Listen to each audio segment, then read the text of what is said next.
నమస్తే అందరికీ. విష్తో వచ్చేసిందంటే తెలుసు కదా, కాస్ ఖతర్నాక్ వార్తలు పట్టుకొని తయారుగా ఉంది. ఆలస్యం ఎందుకు, అన్ని ముచ్చట్లు చూద్దాం. అప్పుడే హోలీ సంబరాలు సురు చేసినట్టున్నారు కదల్లో అన్నట్టు. ఇవాళ పగటిలి 3:15 పొద్దుక 7:15 గంటల దాకా చంద్రగ్రహణం ఉందట. అందుకే ఇవాళ హోలీ పండుగ చేసుకుంటే మంచిది కాదంటున్నారు పంతుళ్ళు. అయినా ఒక్క పూట ఆగితే ఏం పోతుంది? రేపు మంచిగా ధూమ్ తడాక రుద్దుకోర్రి రంగులను. అయినా ఒకళ్ళు చెప్తే ఈయనే కాలమా, మా ఇష్టం మాది అని అంటారేమో. సరే మీ ఇష్టం, అది అట్లా పెడితే ఇవాళ ఈ స్మార్ట్ వార్తలల్లో ముందుగా ఏం చేద్దాం, హెడ్లైన్ చూసేద్దామా.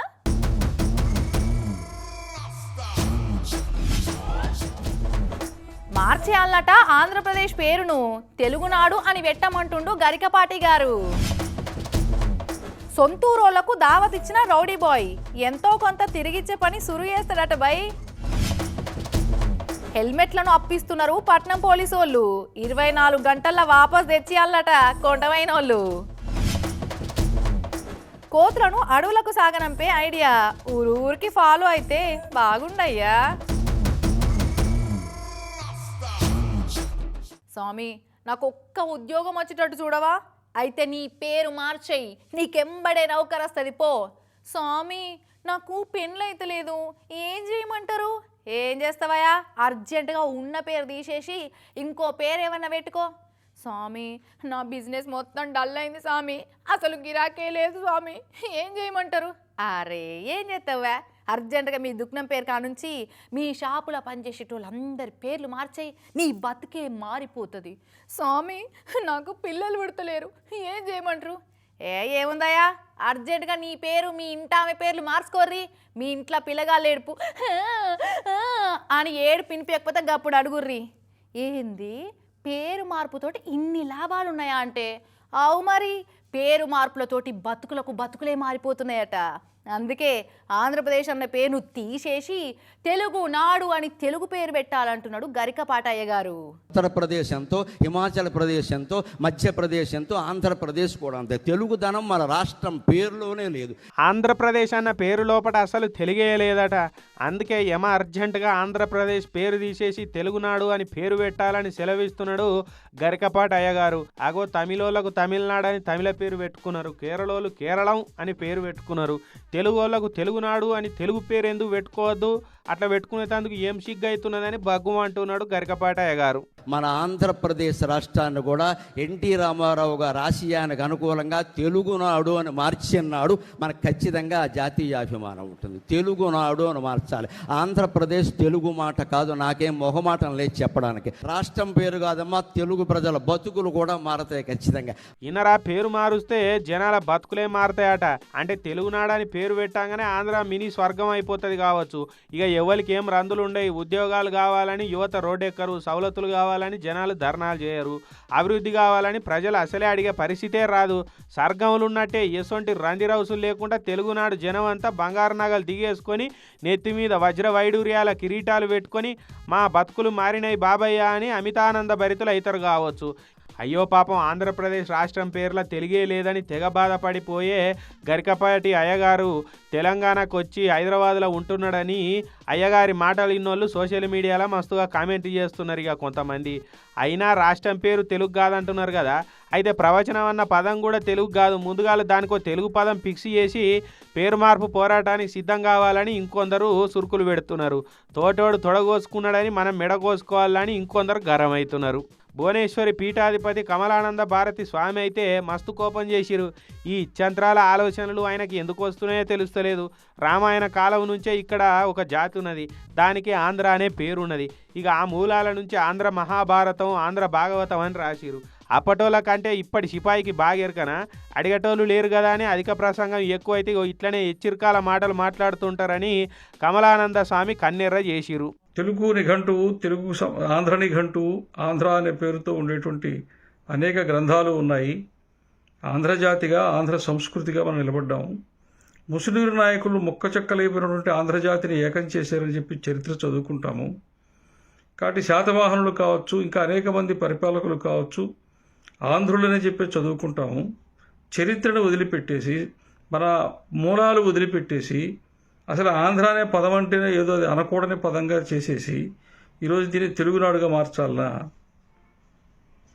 ఈ రకమైన ఆలోచనలు ఎందుకు వస్తాయి? తెలుగుదానం చేసే పనిలా పాటించే ఆచారాలలో ఉండాలి కానీ పేర్లు మార్చుకుంటే ఏం మారుతాయి? బతుకులు మారుస్తామని సర్కారులు ఎన్నెన్నో పథకాలు పెడుతుంటాయి. సర్కారులు మారినప్పుడల్లా పథకాల పేర్లు మారుతున్నాయి కానీ జనాల బతుకులు ఏమైనా మారుతున్నాయంటే లేదు, గట్లనే పాడవుతున్నాయి. కానీ రాష్ట్రం పేరు మారుస్తే మాత్రం బతుకులు ఎట్లా మారుతాయో చెప్తే జనాలు కూడా గట్లనే పేర్లు మార్చుకొని ఫేటు మార్చుకుంటారు కదా స్వామి. అసలు ఆంధ్ర రాష్ట్రంలో ఏం సమస్యలే లేనట్టు ఇప్పుడు పేరు మార్పే పెద్ద సమస్య అయింది అయ్యగారు అని గరికపాటి వారి మీద చాలా మంది గరం అవుతున్నారు. ఇక ఇంకొందరేమో గరికపాటి అన్నది మంచిగానే ఉన్నది, పేరు కూడా మారుస్తే బాగుంటుందని కూడా అనేటోళ్ళు ఉన్నారు. మరి చూడాలి గరికపాటి అయ్యగారు పెట్టిన మంట ఎంత దాకా అంటుకుంటుందో తుస్సు అని సల్లారుతుందో. పండుగైనా పబ్బమైనా పెళ్ళైనా పేరెంటమైనా ఏదైనా సరే సొంత ఊర్లో మన సొంత మనుషులతోటి జరుపుకుంటే ఆ సంబరం ఎట్లుంటుంది అలాగుంటుందిలే. సరిగ్గా అట్నే అనిపించినట్టున్నది మొన్న రష్మికను పెళ్లి చేసుకున్న విజయ్ దేవరకొండ ఫ్యామిలీ కూడా. నాగర్ కర్నూలు జిల్లాలో ఉన్న వాళ్ళ సొంత ఊర్లో కట్టుకున్న కొత్తింటి కాడ ఊరోళ్ళందరికీ ఫుల్ దావతిచ్చిరు నిన్న. మన rowdy boy Vijay Deverakonda top heroine రష్మికను లవ్వాడి మొన్న 26 తారీఖు నాడు రాజస్థాన్లో లగ్గం చేసుకున్న ముచ్చట తెలిసిందే కదా అందరికీ. ఇక రేపు హైదరాబాద్లో ఓ పెద్ద స్టార్ హోటల్లో సినిమా సెలబ్రిటీలు విఐపీలు వివిఐపీలకు దావత్ ఏర్పాటైతే చేసిరట. కానీ నాగర్ కర్నూలు జిల్లా బల్మూరు మండలం తుమ్మన్పేటలో ఉన్న సొంతూర్లా దావత్ చేయాలని మన రౌడీబాయ్ డాడీ కోరికనట. సరే అటనే కానీ డాడీ అని తుమ్మన్పేట పొలంలో కట్టిన ఫామ్ హౌస్ కాడ పెద్ద దావత్ ఏర్పాటు చేసిరు.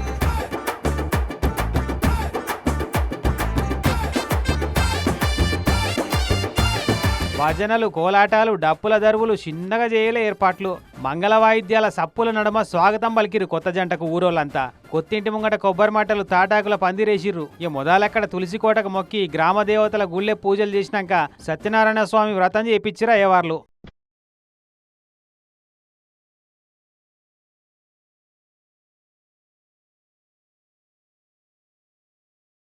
అదైనాక తెలంగాణ స్టైల్లో మటన్ చికెన్ బగారా పువ్వులతోటి మస్తు దావత్ ఇచ్చినట.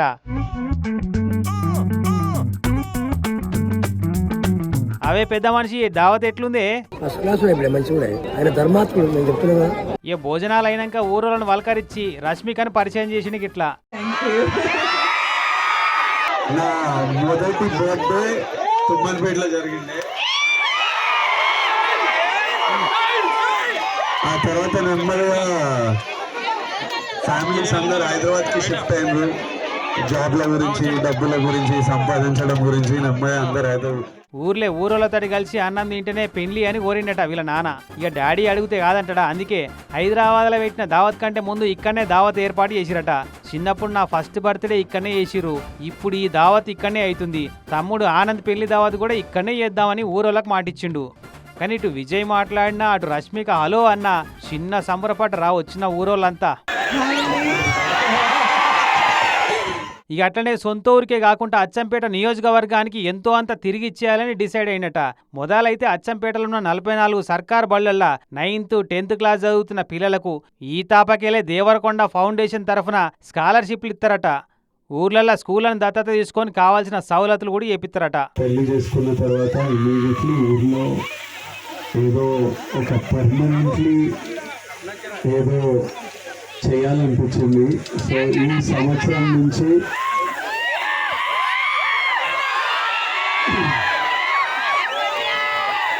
దేవరకొండ ఫౌండేషన్ ద్వారా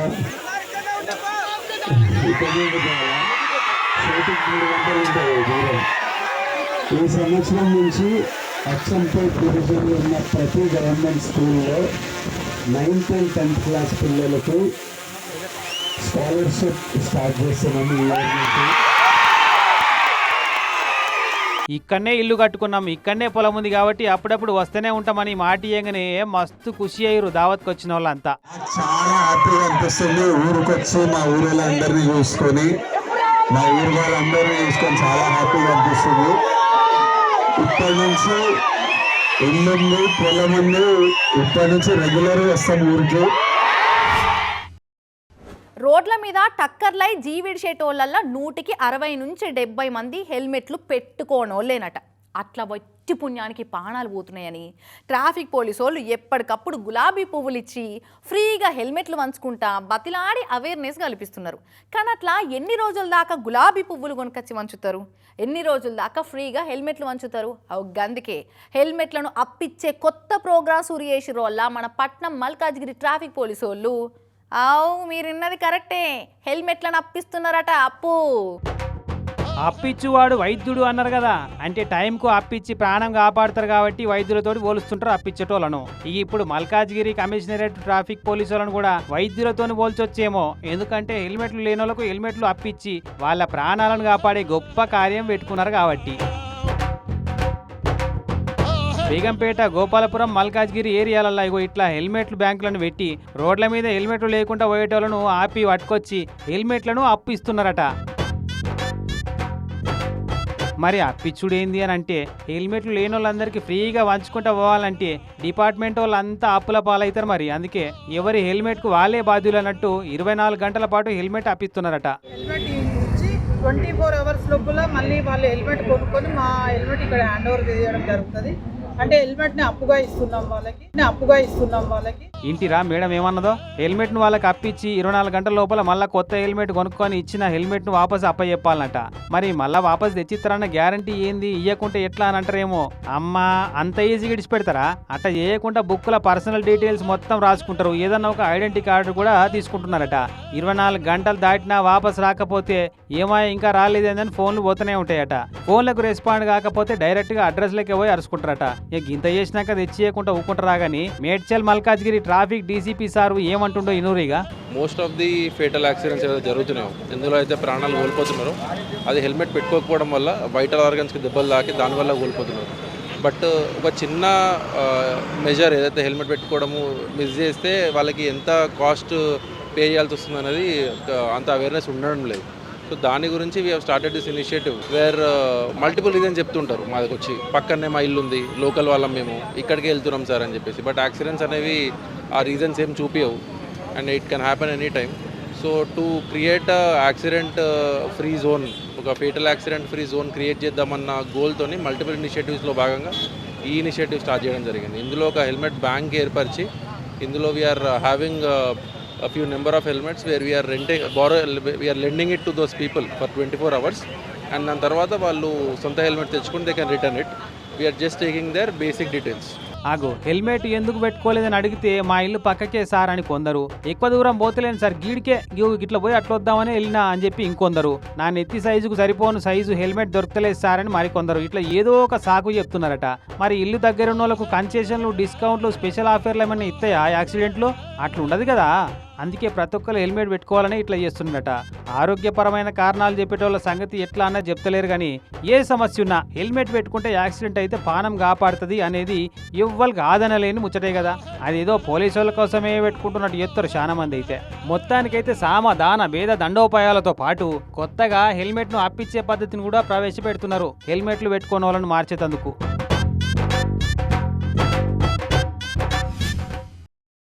కోతులు ఊర్ల మీద పడి దండయాత్రలు చేసి మనుషులను ఆగం పట్టిస్తున్నాయని ఊరూరికి ఇదే పంచాయతీ నడవైతే ఎవరిని కదిలిచ్చినా మా ఊర్లే కోతుల సమస్యను ఆర్చేటోళ్ళు లేరు, తీర్చేటోళ్ళు లేరు అని నిట్టూరుస్తున్నారు. కానీ ఒక్కలన్నా అసలు అడవులలో ఉండాల్సిన ఆ కోతులు మన ఊర్ల మీద ఎందుకు పడుతున్నాయి, మనల్ని గింతకడం ఎందుకు పరిశాన్ చేస్తున్నాయి అని ఎన్నడన్నా ఆలోచిస్తున్నారా? గదేమన్నా మా ఇంటి సమస్యనా అని ఊకుంటున్నారు కొంతమంది. ఎవరు ఆలోచిస్తున్నారో లేదో తెలియదు కానీ కోతుల సమస్యకు ఒక మంచి పరిష్కారం చూపిస్తున్నారు మెదక్ జిల్లాల ఈ సంస్థ వాళ్ళు. మనుషులు బతుకు తెరువు కోసం, బట్ట పొట్ట కోసం ఊర్లోకి వెళ్ళి సిటీలకు వలస పోయినట్టే అడవులల్లో తినేటందుకు ఏం దొరకకనే ఊర్ల పంటి కోతులు వస్తున్నాయన్న ముచ్చట చాలా మంది మరిచిపోతున్నారు. కోతుల కోసం పండ్ల చెట్లు నాటాలి, చెట్లు పెంచాలని ప్రయత్నాలు చేసినా ఇంతసేపు ఆ చెట్లను మళ్ళా ఊర్ల పంటి, ఇండ్ల పంటి నాటిస్తున్నారు. కానీ కోతులు, జంతు జీవులు తిరిగే అడవులల్లో పండ్ల పొలాల చెట్లు పెట్టాలి, అడవులను కొట్టేయకుండా కాపాడాలని మాత్రం అస్సలు ఆలోచిస్తలేరు. అందుకే మెదక్ జిల్లా నర్సాపూర్లో ఈ ఓన్ హ్యాండ్ ఫౌండేషన్ వాళ్ళు ఈ సమస్యకు మంచి ఉపాయం కనిపెట్టిరు. ఇగో ఇట్లా మంకీ ఫుడ్ స్టాల్లను ఏర్పాటు చేసి ఎవరన్నా కోతులకు పండ్లు, కాయలు, కూరగాయలు ఏమైనా వేద్దామనుకునేటోళ్ళు ఉంటే ఈ స్టాళ్ళ కాడికి వచ్చి ఇవ్వమని కోరుతున్నారు. రోడ్ల మీద ఏడబడితే ఆడ కోతులకు పండ్లు గింజలసుంటి వేస్తే వీటి ఆశకు రోడ్ల మీదకి వచ్చి టక్కర్లై జీవిడుతున్నాయట. అదిగాక మళ్ళా ఊర్ల పంటే తిరుగుతున్నాయట. అట్లా కాకుండా వీళ్ళ స్టాళ్ల కాడికి వచ్చి తోసిన కాడికి తెచ్చిస్తే అన్ని జమ చేసి పట్టుకపోయి అడవులలో కోతులకు తిండి అలవాటు చేస్తారట. అడవిలో తిండి దొరికితే ఇక ఊర్ల పంట రావు కదా. అట్లనే కోతులు ఇదివరకు ఇష్టంగా అడవుల పంట తినే పొనికి పండ్లు, రేల పండ్లు, ఉసిరి, మర్రి, అడవి జామసుంటి పండ్ల చెట్లను పెట్టి పెంచుతారట.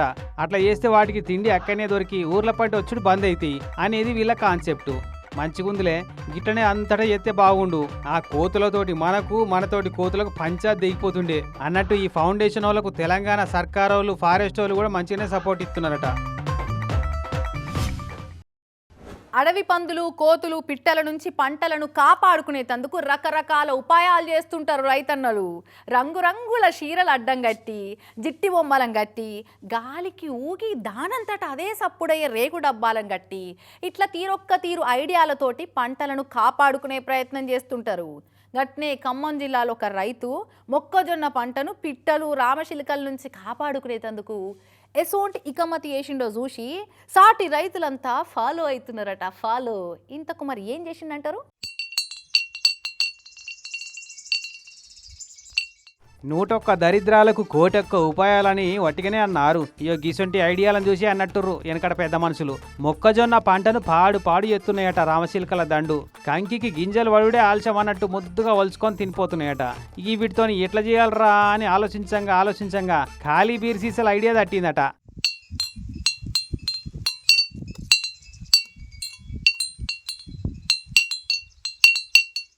చూసిరా ఎట్లా సప్పుడు అవుతుందో. చేను చుట్టూతో ఇట్లా బీర్ సీసాలు కట్టి సప్పుడు అయ్యేటట్టు చేసిర్రు. సీసాను చెట్టుకు ఏలాడదీసి దానికో దారం కట్టి దానికో బోల్ట్ కట్టి గాలి వచ్చినప్పుడల్లా ఊగి సీసాకు తలిగేటట్టు అట్టముక్క కట్టిరు.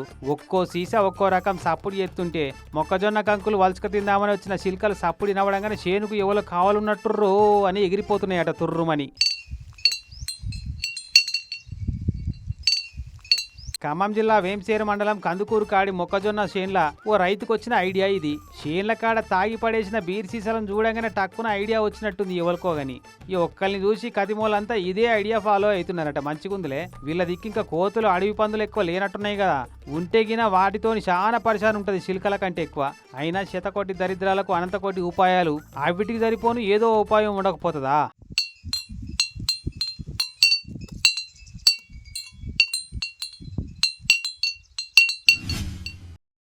ఇవ్యాటి స్మార్ట్ వార్తలు. రేపు మళ్ళీ కలుద్దాం. అప్పటివరకు ఏం చేస్తారు? చూస్తూనే ఉండుర్రి టీవీ 9.